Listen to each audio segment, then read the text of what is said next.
Chilling tales for dark nights.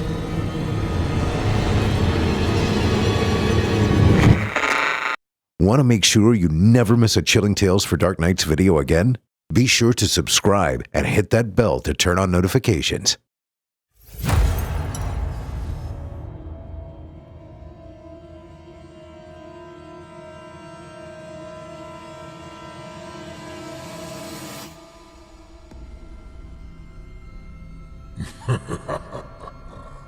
Good evening. I'm storyteller Otis Jiry, and I ain't your grandfather. From where I'm from, we don't do bedtime stories. And if that's what you were expecting, you're in the wrong place. If it's terrifying tales you're after, well then, I've got just the thing. Get comfortable, settle in, turn off the lights, if you dare. Your night is about to get a whole lot darker. Who needs sleep anyway?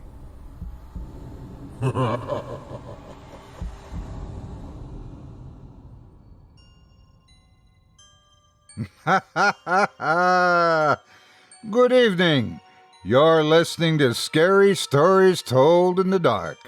Welcome to Season 7, Episode 19. I'm your host, Otis Jiry, and in this episode I'll be performing 4 spine-chilling tales for you, all of them from the VESPER'S Bell, about unsettling entertainment, paranormal puzzles, local legends, and houses of horror. You're listening to the standard edition of tonight's program, which contains the first 2 terrifying tales. If you'd like to show your support and enjoy an extended version of this and other episodes with twice the terror, visit simplyscarypodcast.com and click Patrons in the upper menu to sign up today. And thank you for your support. Now, it's time to take a walk together down the moonlit trail. So lock your doors, turn your lights down low, and settle in. The show is about to begin.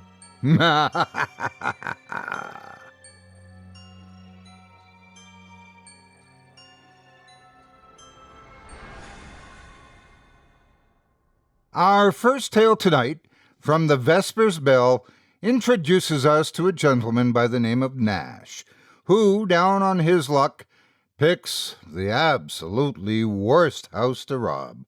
Without further ado, I present to you The Color of Television Tuned to a Dead Channel. Nash paused for a moment to look up from the unlit, pothole-ridden street to the crumbling shell of an office building, towering over him, just to make sure he'd really seen it. And there it was again, a flicker of white and gray light from a window on the 5th floor, unmistakably recognizable as the comfortingly familiar and wholesome glow from a television. That didn't make any sense, though. That building had been one of the first to shut down when it became undeniable that his Rust Belt city's heyday was behind them. It hadn't had electricity since before Nash was born. Even if someone was just squatting or doing drugs up there, they wouldn't have brought up a whole television and power supply with them, would they? Nash glanced around to see if there was anyone else to see what he was seeing, but the street was deserted. He looked back up at the strobing, mesmerizing light, the only light on the entire building, and seemingly the only light within view at all. It was like a campfire burning on top of the highest point in all the realm, broadcasting its location to everyone for miles around. Not a smart thing to do, considering what a very unenchanting realm it was. Smart or not, something was making and powering that light, possibly something worth pawning. It was possible, probable even, that the people who put it up there were still around, and not at all unlikely that they might be dangerous. But Nash wasn't exactly a pushover either, and it was also just possible enough that the people watching that television were too starved or strung out to put up much of a fight. Reaching into his hoodie pocket and concealing his butterfly knife in the palm of his hand, Nash moved in to investigate. The building's front door was unlocked and, in fact, didn't seem capable of closing properly to begin with. Nash didn't risk giving away his own position with his phone light, and made his way using only what meager starlight managed to slip through the filthy windows. As difficult as it was to move quietly through a near pitch-black building that he'd never been in before, he somehow managed to pull it off. He made his way to the nearest staircase and climbed up to the 5th floor. From there, it wasn't hard to find his quarry. The hallway he found himself in was illuminated by the same white and gray flashing light that he'd seen from below, only far brighter. It poured out of an open doorway less than halfway down the hall from where he was standing. He listened cautiously for a moment before approaching, but heard no sign of human life. Hugging close to the wall and creeping as silently as he was able, he made his way toward the beckoning light. He very slowly peeked his head into a doorway and saw a room completely devoid of human occupants. It was completely devoid of anything, actually, other than the television.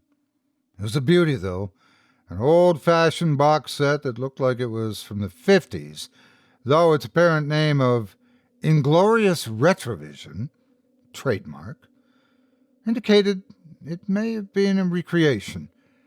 It had a dark wooden exterior with a convex screen on top, speaker on the bottom, and a pair of dial controls. It even had a pair of rabbit ears for picking up extinct analog television signals. The screen was on, displaying nothing but static snow.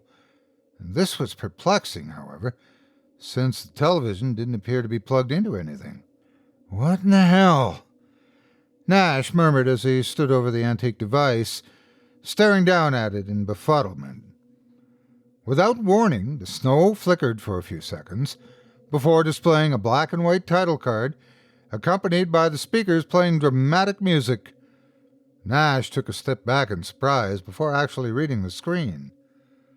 "Underage serial killers in my neighborhood? It's more likely than you think." A public service announcement from the Ophion Occult Order. Nash only had time to read it once before the title card was replaced with the black and white footage of a young man standing on a picturesque suburban street.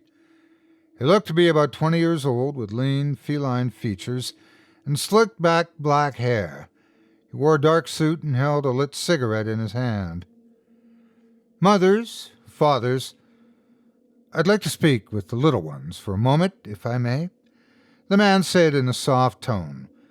Below him flashed the words, "James Darling, Master Adderman, Planeswalker, confirmed Demi Eldritch, but don't tell anybody." "Hey there, Sportette. If you're anything like me when I was a boy, you probably can't wait to go out into the world and do your civic duty by depopulating it of a few undesirables. It's a fine thing, to be sure, not to mention fun, but if you're young and unprepared, it can also be very risky. But you don't have to take my word for it." "What the fuck is this shit?" Nash asked with a bemused smirk, sitting down in front of the old television to watch the surreal show. The scene cut to an image of a young woman, the same age as the man, with the same feline features and dark hair, worn in pigtails as if trying to project an air of innocence. She was in a 1950s dress, matching the overall feel of the show, though her face was less somber than the man's had been. She seemed elated, actually, almost expectantly so. "Mary, darling, do you remember why you started killing at such a young age?" the man's voice asked from off-screen. "Of course, James, darling. It made me feel wonderful," she answered chipperly. She held out a cigarette for him to light, to which he kindly obliged. As she took her first puff, the words, "Mary, darling, Mistress Adderman, Planeswalker, confirmed Demi Eldritch. Seriously, don't tell anyone. It's a secret," appeared at the bottom of the screen. It's not easy being a little girl, you know. You feel so small, so helpless, so frightened, so dependent on those bigger than you, and yet always scared that the same size and strength you depend on might be used against you. I didn't like being scared. I wanted to be feared. I wanted to be the scariest thing walking on two legs so that I would never have to be afraid again. And how did you go about doing that, Mary darling? The man asked. With knives? The woman smiled. The scene cut to what looked like to be prepubescent Mary, slowly pulling out an artisanal butcher knife from a wooden block stuffed full of knives, staring at it with an ear-to-ear smile. You remember what a beautiful set of knives Mommy had, don't you, James, darling? Of course I do, Mary darling. So many beautiful knives, and you weren't allowed to touch them because you were a boy. But I had to learn how to cook. That's all Mommy ever used them for, though, making us food. But every time I held those knives, I felt safe. Every time I cut or sliced something with them, especially meat, and especially when it was juicy, I felt powerful. So long as I was holding one of those, all it would take was one well-timed, well-placed thrust to end someone's life, no matter how much bigger they were. I know you understand how emboldening holding even a small knife can be. She said this last sentence staring directly at the camera. Nash glanced down at the butterfly knife still in his hand, unable to suppress the unsettling thought that she had been addressing him directly. But suppose they had a knife, the man proposed. What then? Knives only empower those willing to use them for that purpose. Mommy proved that, the woman replied, her cheerful expression fading out slightly, momentarily distracted by some bitter memory. But even if someone else did have a knife and was willing to use it, it wouldn't matter. And why's that? Because nobody, and I mean nobody, handles a knife like me. She grinned. I knew that if I had a knife with me at all times, I'd never need to be afraid. But Mommy would notice if any of her knives were missing, and she wouldn't have approved of me running around with them. So I had to get my own knife. The scene cut back to young Mary, this time gleefully looking over a glass display case of hunting and pocket knives, as happy as a kid in a candy store. You were with me, I think, when I bought my first knife. Yes, you definitely were, because I remember making you promise not to tell Mommy or Daddy that I had it. And, of course, you talked the salesman into selling it to me and keeping his mouth shut about it. You always were better with people than I was. It cost me $2 whole, 2 whole months of allowance money that I saved up and paid for, all in quarters. But it was worth it. It was such a beautiful folding knife, perfect for keeping secret. I kept that knife on me at all times. I even slept with it, and no one was even the wiser. And how long before you took your first life with it? The man asked. The scene cut again to young Mary, this time repeatedly stabbing another young girl in the torso. Weeping and screaming, the girl begged for mercy as she impotently tried to fight back. Blood and bits of viscera soaked her dress and splattered onto a cackling Mary, whose eyes and smile beamed with psychotic manic delight at what she was doing. Whoa! What the fuck? What the fuck? What the fuck? Nash shouted as he crawled backward from the television and stumbled to his feet. That's it, I'm out of here. He turned around, colliding with the now closed office door. What the fuck? He shouted again. He hadn't closed it, nor had he noticed if there even had been a door to close. He frantically turned the knob, but it was locked from the other side. He slammed the door with his shoulder, once, twice, 3 times, but it wouldn't break. He spun around with the intention of picking up the television and throwing it through the door, but he froze when he saw Mary staring at him from the other side of the screen, with an annoyed expression. She and James had paused their interview, but the footage was undeniably still playing. We weren't done yet, she said, her tone firm and commanding. Sit down, Ducky, and let us finish. Nash swallowed nervously but obeyed. He didn't know exactly what was going on, but he couldn't deny that Mary was clearly addressing him directly. And he was in no position to refuse her demands. Mary smiled as he sat down, then turned back to her twin. You were saying, James darling, how long was it before you used that knife to make your first kill? He asked, the same scene replaying as before, this time Nash remaining still for its duration. Not long, that's why I got it after all, she shrugged. I never started with animals, you know. I started with people straight away, seeing people writhing in agony because of me, begging me for their pathetic lives, helpless as I end them with the final thrust of my knife. It's orgasmic. She repositioned her head slightly, making sure she was looking Nash right in the eye. And addictive. I'm a binge killer, and I've gone up to 3 months in between binges. But my binges were wild, let me tell you. I've killed thousands of people in my lifetime, for no other reason than I enjoy it, and they can't stop me. And I'm sure that's part of what our audience is a little confused about right now. The man interjected, How can a little girl with a knife be so unstoppable? Mary smiled widely and blushed, demurely averting her eyes from the camera. It's because we had a secret playroom, you and I. When we wanted to, we could turn our closet door into a portal to get to it. We weren't just little kids in there. We were gods. It was a good place to hide stuff, too. Stuff like cigarettes or bodies.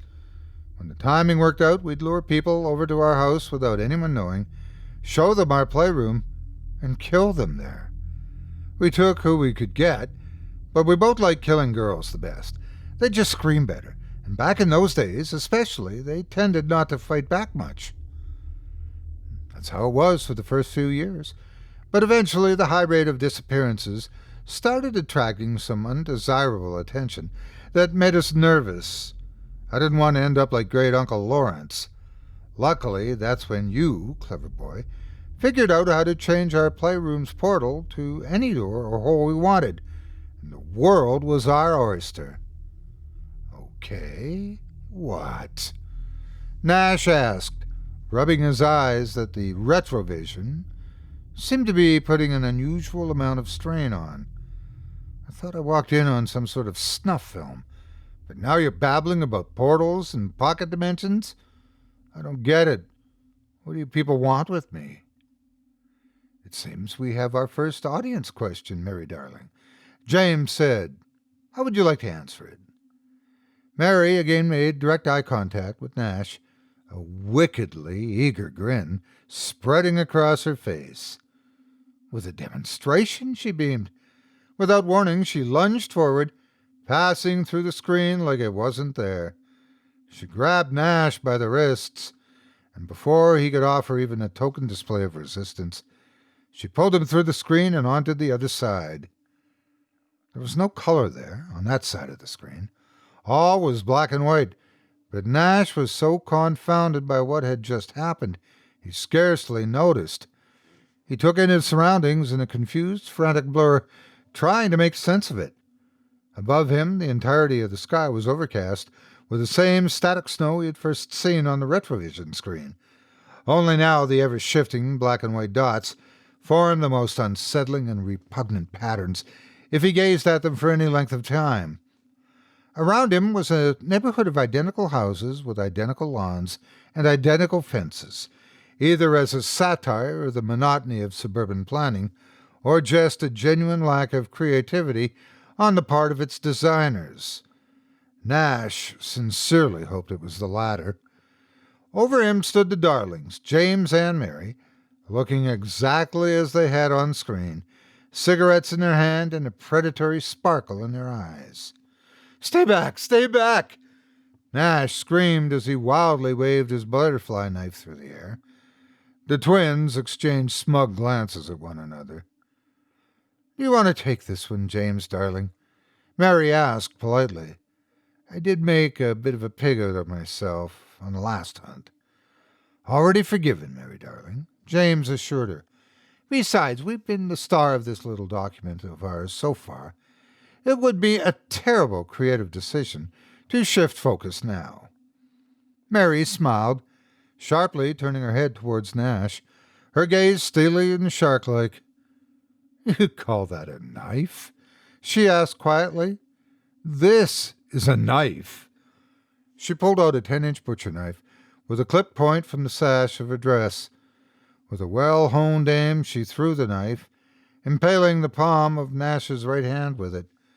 Dropping his own blade, he screamed in agony, clutching his injured appendage as close to his chest as he could, without impaling himself further.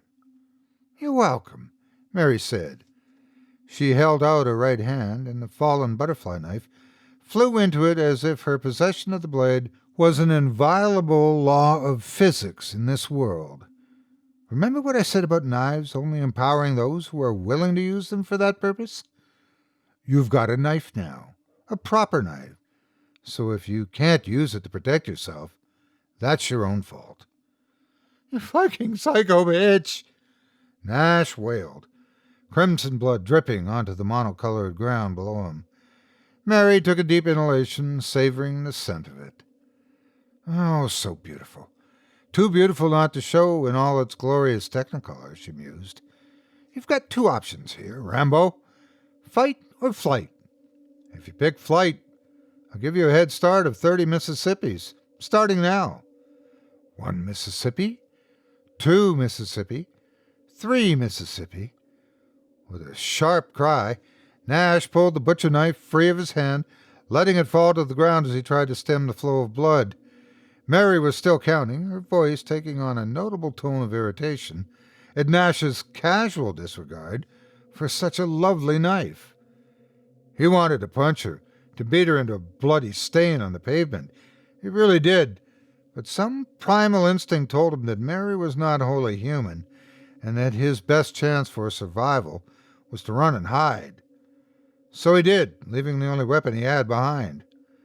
Mary stopped counting. She and her brother glared down at the abandoned knife with disdain. Very poor tactical decision on his part, James said with a shake of his head. That's going to cost him. Severely, Mary growled, breaking into a sprint and snatching up the knife as she chased after her prey. As Nash ran, he dripped a trail of blood behind him, its brilliant, vibrant redness amidst the otherwise grayscale world creating an all-too-obvious path for his tormentor to follow. He didn't bother trying to break into any of the houses. Even if they were locked, Mary would just follow the blood and he'd be trapped. So he just ran. He didn't know what else to do. He kept his head pointed forward, not daring to look up at the abominable sky. When he heard the sound of Mary's feet pounding against the pavement as she chased after him, he didn't look back. His eyes glanced side to side just enough to see that the houses he ran past were not vacant. Forlorn, barely discernible silhouettes stood in the windows, observing the outside spectacle with a fatalistic but morbid curiosity. When he dared to stare at them for more than an instant, he saw that they were made from the same television static as the sky. That static seemed to be setting in like a fog now, obscuring everything around him, growing thicker and thicker by the second. He could feel it as a tingling on his skin, and hear it as a buzzing in his ears. Worst of all, there was no avoiding the patterns now. The patterns in the snow formed a mutilating Rorschach test of impossible alien shapes before his eyes, an incomprehensible whispering in his ears. They weren't threatening in the way that Mary was threatening, but through the mere act of being, they implied an existential horror far greater than being slaughtered like a lamb. The static itself soon overwhelmed his senses, blinding and deafening and numbing him to all else. The dread sapped his limbs of their strength, sickened him so horribly that he began to vomit. He didn't even know if he was still running anymore, or if he had fallen to the ground, but he did have a vague awareness that he was weeping and screaming, desperately trying to block out the static. He was only snapped back to reality by the sensation of Mary's butcher knife carving into him. Technical difficulties. Please stand by. Well, boys and girls, I hope you all learned something today. Sure, hunting your fellow man for sport can be a hoot, but it can also be downright dangerous. Mary and I were fortunate to have a secure killing ground in Larder, but many of you probably aren't so lucky, and I certainly hope none of you are lucky enough to have a pet Vogathost to fall back on if you find yourself in a tight spot. Remember, if your quarry gets away or someone finds their bodies, you'll get caught, and then it's game over, bucko. It's best to wait until you're old enough to be licensed and registered, 18 to 22 depending on your jurisdiction, so that you can kill safely and sustainably. I know that may seem like a long time, but with a little patience, one day you'll be able to kill with the same skill, gratification, and impunity as Mary here.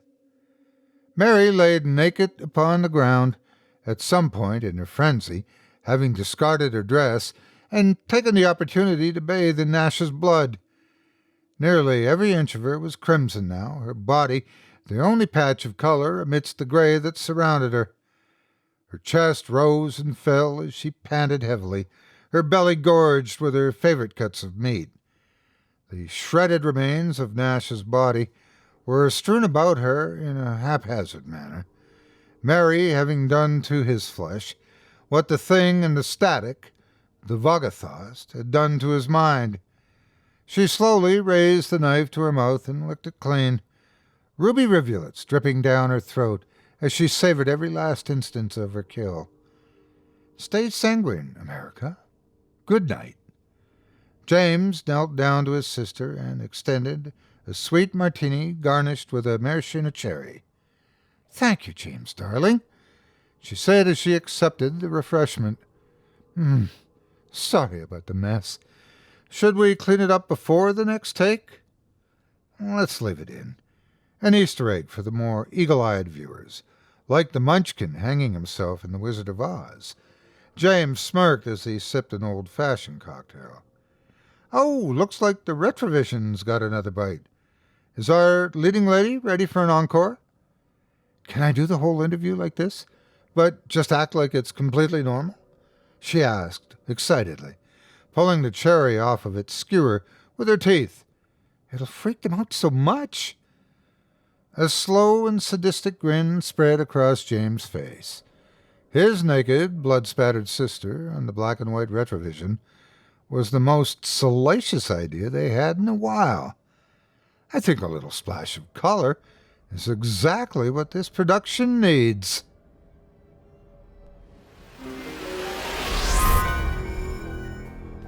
Stress, anxiety, depression, anger, loneliness. Not exactly the types of things you want to dominate your life. But at times it does. Even I get stressed out with the scope of doing voiceovers and the anxiety of getting things done by deadline, then hoping it was okay. Sometimes you just need someone you can talk to put things into perspective for you. That's where BetterHelp can allow you to sort things out. And they even have a deal to help you get started with 10% off your first month. BetterHelp isn't just self-help, but professional counselors who assess your needs, then match you with your own licensed professional therapist, connecting safely and privately online. You can begin in under 24 hours, and you can message them at any time. BetterHelp has one commitment: to facilitate great therapeutic matches, and they'll allow you to change counselors if you feel the need. Best of all, you can do it from home via scheduled weekly video or phone sessions, and you can access them from anywhere in the world. Another plus is the vast range of expertise offered that may not be available locally to you. In fact, so many people have been using BetterHelp that they're recruiting additional counselors in all 50 states. The great thing is they're more affordable than traditional counseling, and financial aid is available. I want you to start living a happier life today. As a listener, you'll get 10% off your first month by visiting our sponsor at betterhelp.com/horror. Join over 1 million people who've taken charge of their mental health. Again, that's BetterHelp, HELP.com/horror. Tell them Otis sent you, and thank you for your support of our sponsor and this program.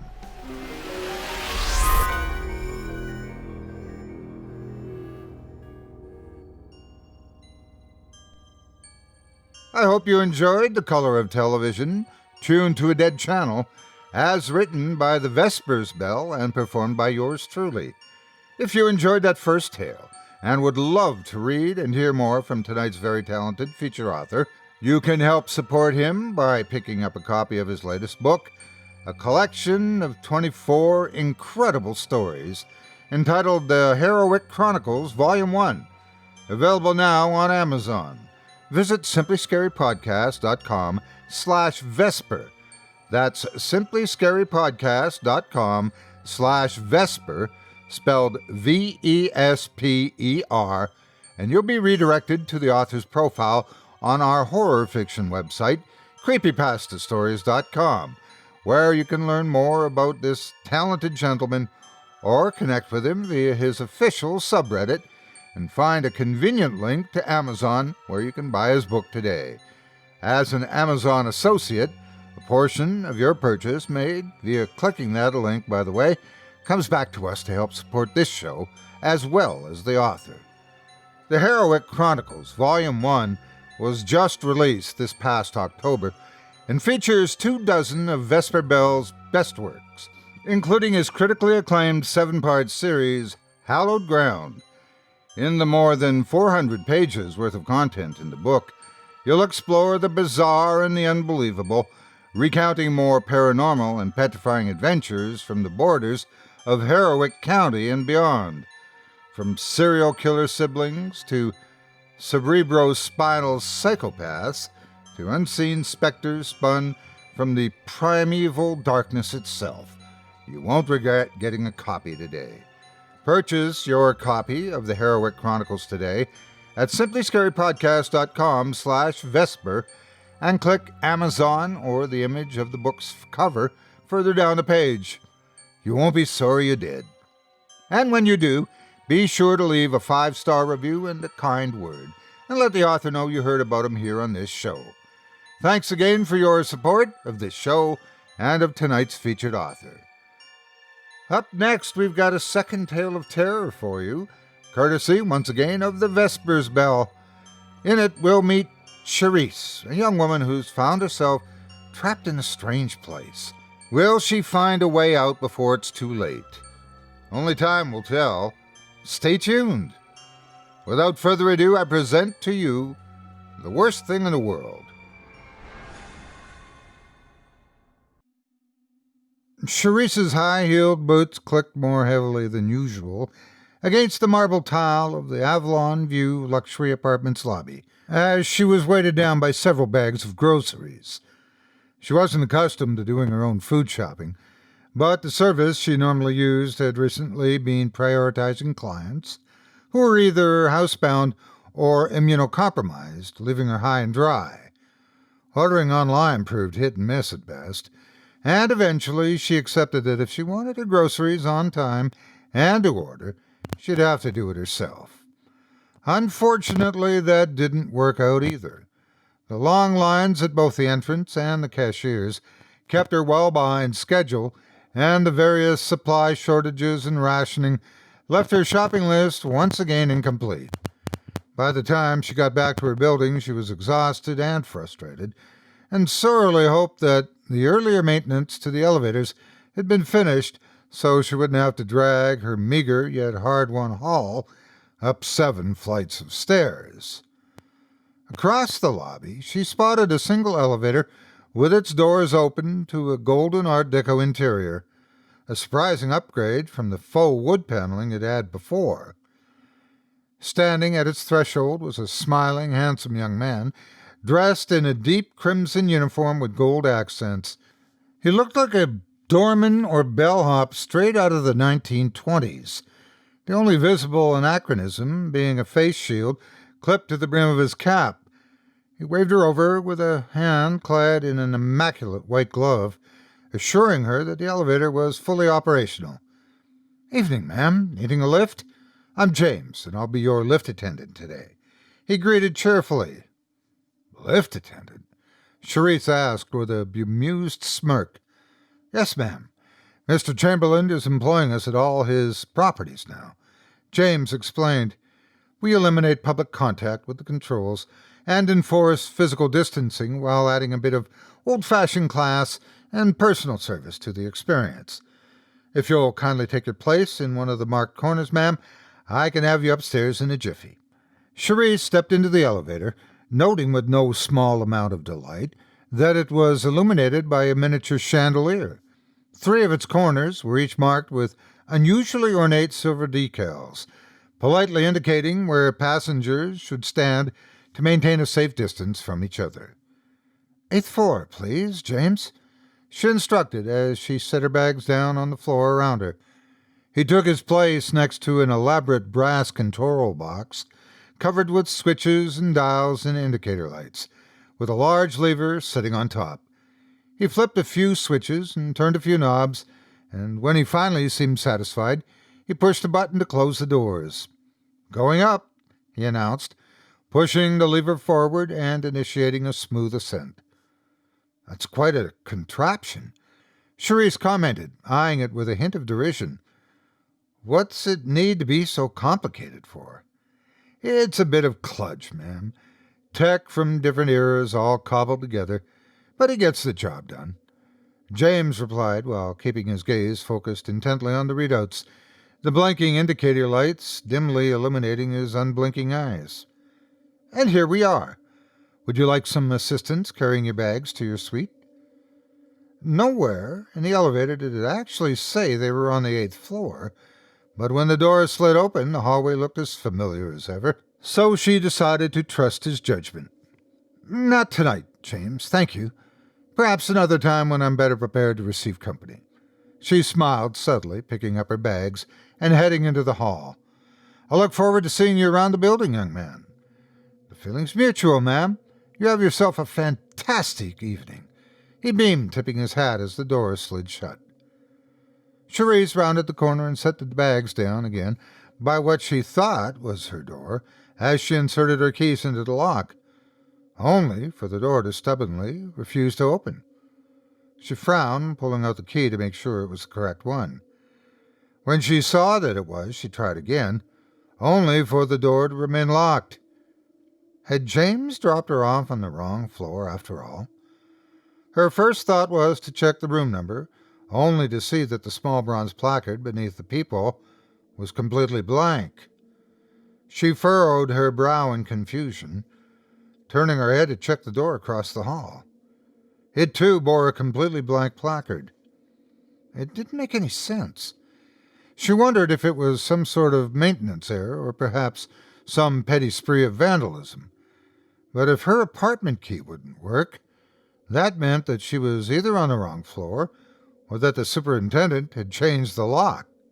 Groaning in frustration and with burdensome bags of groceries still in tow, she spun around to head back to the elevators in the hopes of finding out what floor she was on. When she turned the corner, she came to a dead stop, her frustration quickly morphing into fear at the impossible sight before her.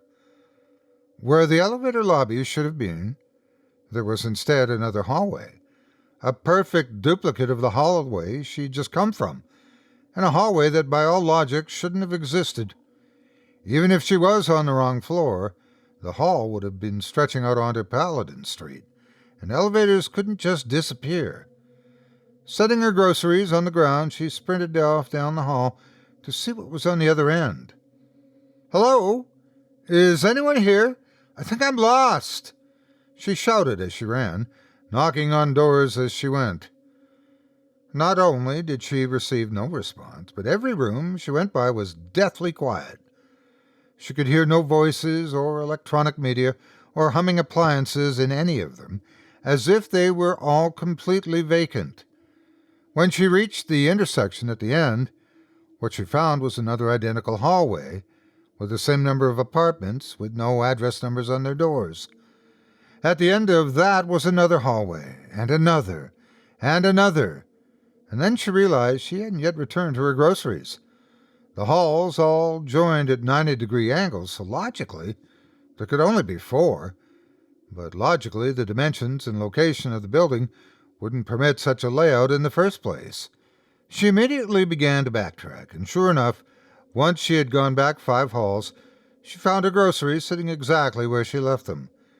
She reached into her purse to grab her phone, only to find it had no Wi-Fi and no network connection. She dialed 911 again and again, but never got a signal. As the dread in her stomach slowly grew, and she felt a sudden spell of vertigo start to set in, she chose to sit down before she fell down. Breathing deeply, she forced herself to focus on analyzing the situation at hand.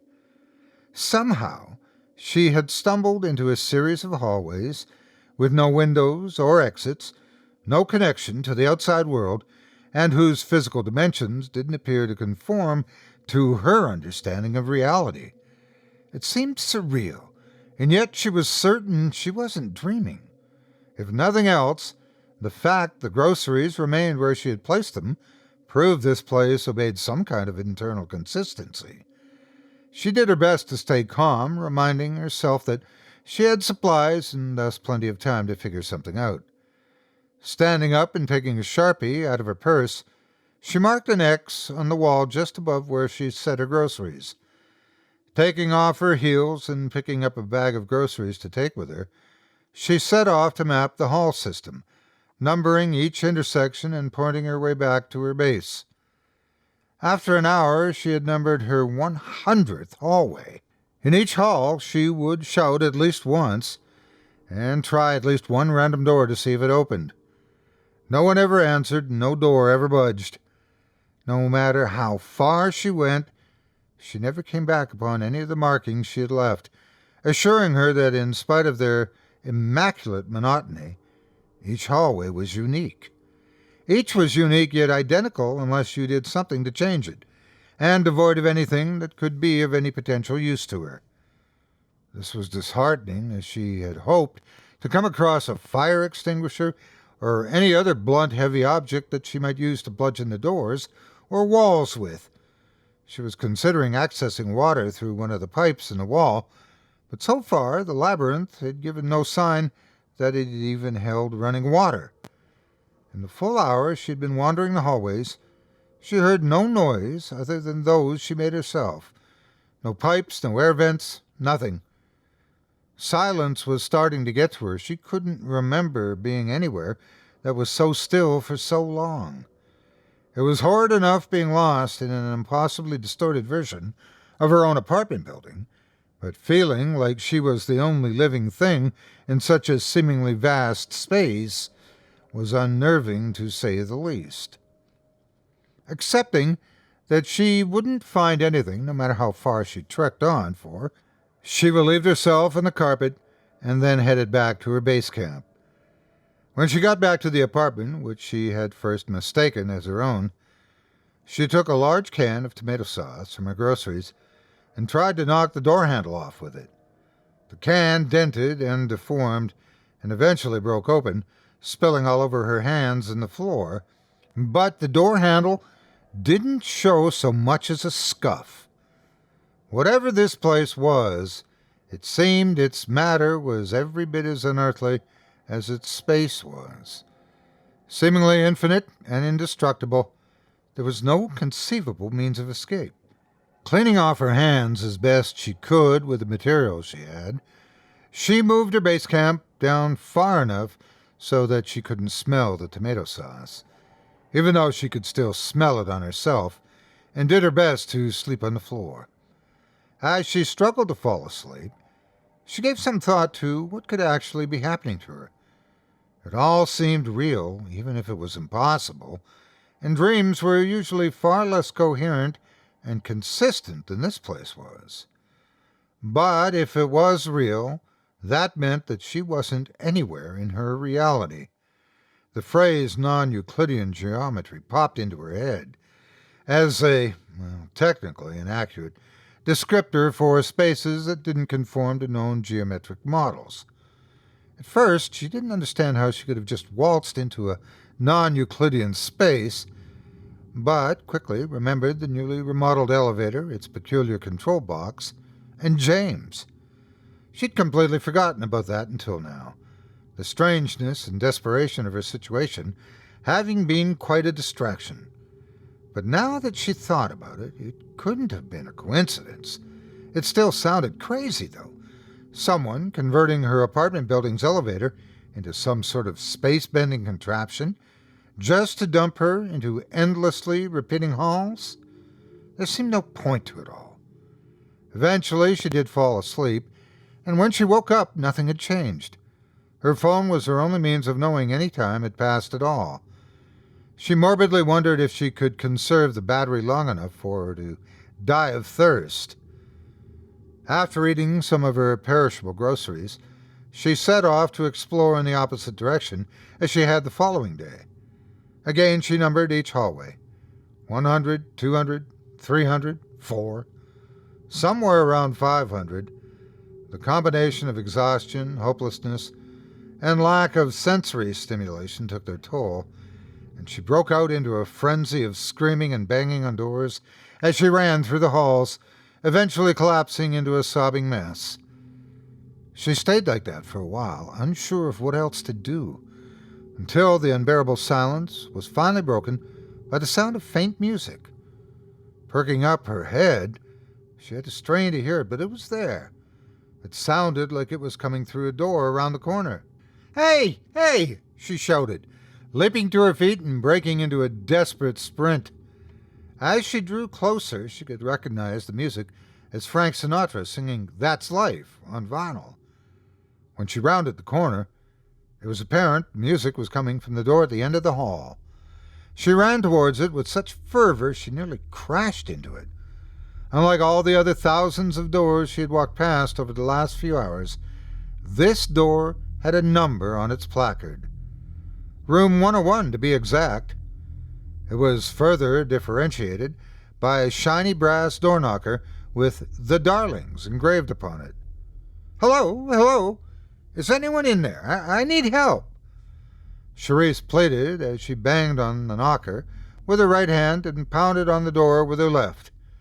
The music kept playing, but the feeling of hope was kindled within her with the sound of someone getting up from a chair and walking towards the door.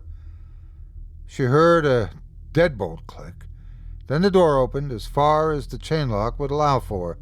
Through the slightly ajar door, Charisse saw a young woman with onyx black hair and baby blue eyes. She was wearing a vintage 1950s dress and had her hair in curled pigtails, which at any other time Charisse would surely have found at least a little strange. But now she was just overwhelmed with relief at having found another human being.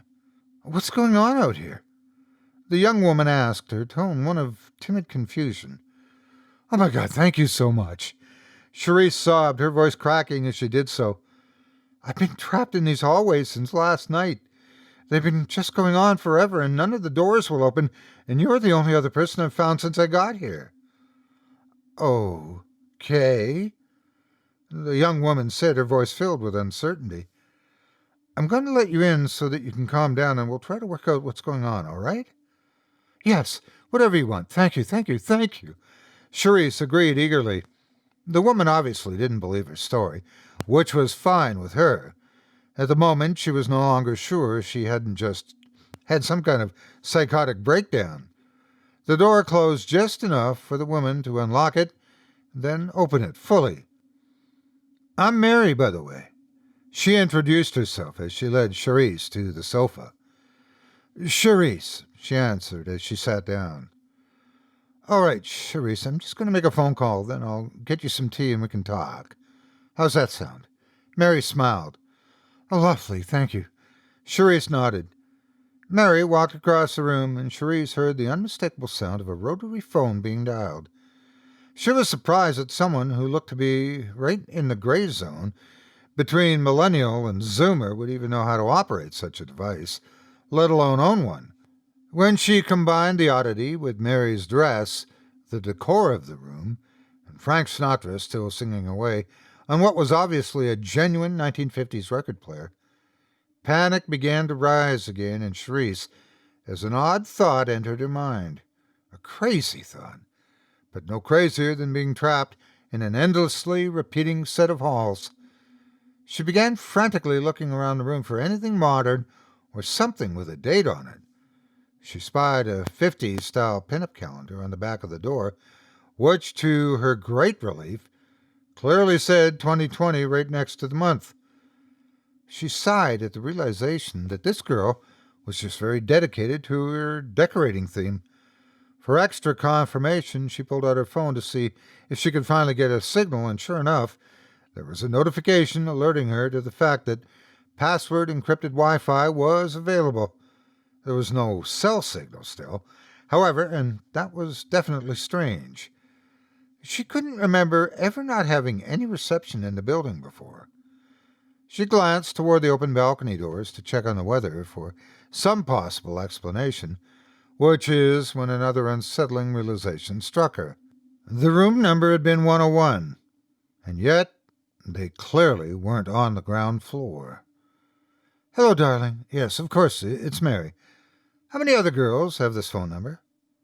"Uh-huh. Did she now?" Mary spoke into the phone receiver, cheerfully at first, but her voice taking on a noticeable edge as her eyes darted up toward Charisse. "Her name wouldn't have happened to be Charisse by any chance, now would it?" "Because she's here right now, darling. I found her pounding at our front door, scared out of her wits, and reeking of urine and tomato sauce, of all things. What on earth did you do to her? Wrong floor? That's all you have to say?" When Mary turned her back, Charisse rose from her seat and crept over to the balcony in hopes of finding a fire escape. She was too scared to try the halls again, but it was becoming clear that not all was right with Mary's apartment either. But when she looked out over the balcony, all she saw was a kaleidoscope effect of blue sky, white clouds, and myriad reflections of herself, all staring out with the same shocked and horrified expression on their faces. "Sorry about the sky, Ducky. Maybe you should have come when I was better prepared to receive company," Mary said vehemently as she angrily stirred some sugar into her tea. Charisse turned around slowly, staring at the insidiously benign-looking woman across from her in confounded terror, unsure even how to react. "What is this place?" she managed at last. "Room 101, she replied nonchalantly, casually sipping her tea. "You're reasonably well-read, aren't you, Ducky? You know what's in room 101, right?" Mary smirked as Charisse bolted for the door, desperate for the hall she had longed to escape only moments ago. To Charisse's surprise, the door actually opened. Except now, the once grand hallway looked to be suffering from a century's worth of neglect and decay, covered in cobwebs and lit only by flickering lights that threatened to give out at any moment. This hallway also went on forever, with no turns or end in sight. As she ran, she could hear the doors creak open as she passed, but she didn't dare to look back to see what was emerging from those once inaccessible rooms. Over the pounding of her own heart and footfalls, she barely noticed that Frank Sinatra was still crooning away as loudly as ever. She screamed as she felt the ragged carpet being pulled out from under her, throwing her to the ground. She spun around to see Mary dragging the carpet towards her, and an enormous meat cleaver clenched in her psychotically grinning mouth, and an assortment of other suddenly terrifying kitchen knives held in the sash of her dress. Charisse rolled off the carpet and into the adjacent room, slamming the door shut and bolting the lock. It splintered and shook as Mary appeared to be using the meat cleaver as an axe to break through it. Charisse crab-walked away from it as she sobbed, desperately looking around for anything that she could use to fend off her attacker. She shrieked when she realized she was right in front of a rotting skeleton slumped up against the wall, a handgun pointed at its chin, and a large exit wound at the top of its skull. She grabbed the gun with so much force that the corpse's hand disintegrated into tiny phalanges and metacarpals. With a trembling grip, she pointed the gun at the door, not knowing if it was loaded or would still fire even if it was. Mary thwacked and thwacked and thwacked until the door burst into shards. Charisse pulled the trigger and the gun successfully fired. She fired again and again, getting off a total of 8 rounds before the gun began clicking impotently. Shaking, her ears ringing and her vision clouded with gun smoke, she slowly lowered the gun to assess the damage. She expected to see the bullet-ridden corpse of her enemy lying in the hallway, but found no sign of Mary. She took a few tentative steps out into the hall, looking each way, only to find it deserted, but did notice a few splotches of blood leading away from her. Mary was still well enough to retreat, it seemed, but she was injured, and that at least brought Charisse some time. She turned around to search the apartment for anything else that might be of use, and saw a smiling and unharmed Mary blocking her way. "Boo!" she shouted as she brought the meat cleaver down on her skull. "Mary, darling, could you come here a moment, please?" James asked, a hint of displeasure in his voice. "Yes, James, darling," Mary asked, appearing from behind him the instant she was summoned, her hands innocently folded behind her back. "Would you kindly explain this?" James requested, gesturing to Charisse's mutilated corpse sprawled out on the lobby floor. The meat cleaver to the head hadn't quite done her in, and it looked like Mary had taken her time finishing her off. "Oh, right." Mary hung her head in shame. "I'm sorry, darling. I know I should have waited for you." "Then why didn't you? The rule is that when one of us lures a new plaything back home, we let them wander until we're both here and decide on what to do with them," James reminded her sternly. "But she started to break before you got back, and it's no fun playing with broken toys," Mary explained. "So I let her into the safe room just to see if I could fix her up a bit before you got home. But I didn't know how much longer you'd be, so I thought I'd better call you and tell you to hurry back, and, well, that's when you said that she had been flirting with you." "I said she might have been flirting with me, and I was mostly teasing," James said with a shake of his head. "You can't tease me about that. You know how jealous I get," Mary said with gritted teeth. Fine. Mea culpa. Did you at least make it sporting?" "Of course, darling. I brought a knife to a gunfight. How much more sporting could I have made it?" "Just the one knife? That doesn't sound like you at all." James smirked, and then frowned as he considered the implications. "And was it just her you killed? What about all the other playthings I picked up in the elevator?" "Well, you know how I get. Blood in the water and all that," she replied, hanging her head and kicking her shoes. "So, there are none left for me?"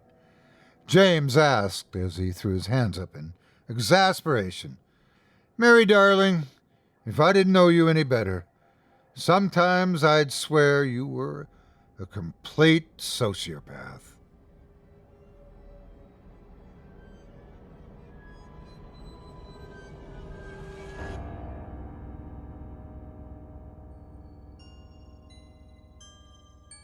I hope you enjoyed The Worst Thing in the World by the Vespers Bell, as performed by yours truly. If you enjoyed the tales you've heard tonight, I'd like to remind you one last time that tonight's featured author has an amazing collection of tales available for sale on Amazon.com entitled The Heroic Chronicles, Volume 1.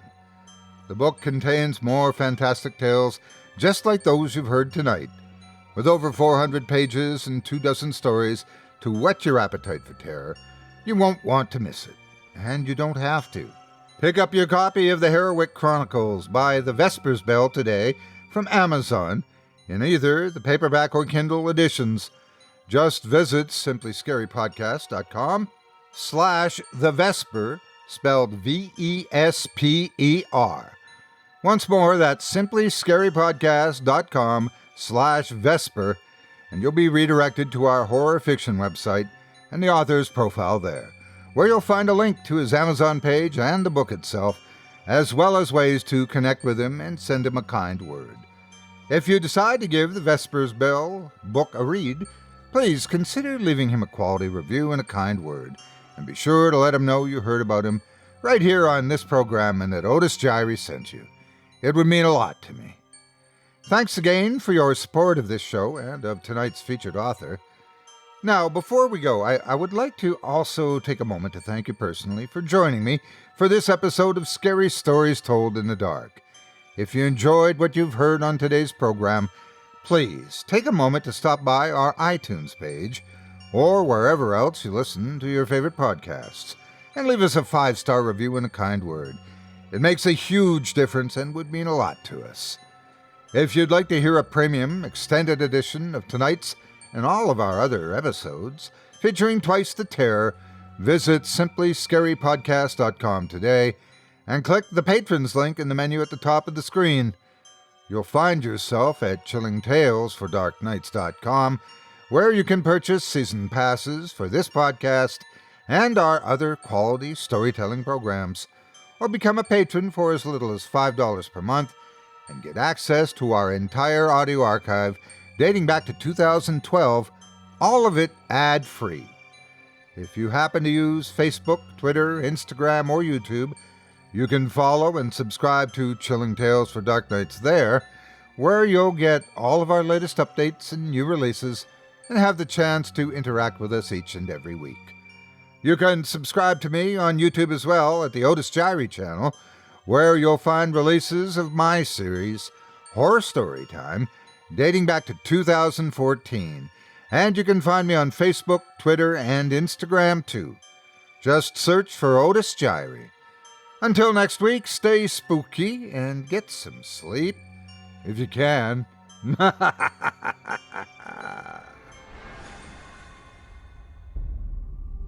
Thanks for listening. You've been listening to Scary Stories Told in the Dark, a production of Chilling Entertainment and the creative team at Chilling Tales for Dark Nights, and a proud member of the Simply Scary Podcasts network. Visit simplyscarypodcast.com today to learn more about our network and our other amazing storytelling programs. Tonight's program was hosted and its featured stories performed by yours truly, Otis Jiry. Selected stories have been adapted with the kind permission of their respective authors. Original music provided by Luke Hodgkinson and Jesse Cornett. Sound design and final mixing and mastering provided by executive producer and director Craig Groshek. Program's artwork and logo by David Romero. If you're looking for some fresh tales on a daily basis while waiting for the next podcast, check out my YouTube channel, the Otis Jiry channel, and my extensive collection of narrated tales there. Simply search on YouTube by my name, and you'll find me. And don't forget to subscribe and press the bell notification icon to get my latest releases. Got a scary tale of your own that you'd like performed? I take submissions. Email it to me today at otis@simplyscarypodcast.com to have your terrifying tome considered for production in a future episode of this show. That's otis@simplyscarypodcast.com.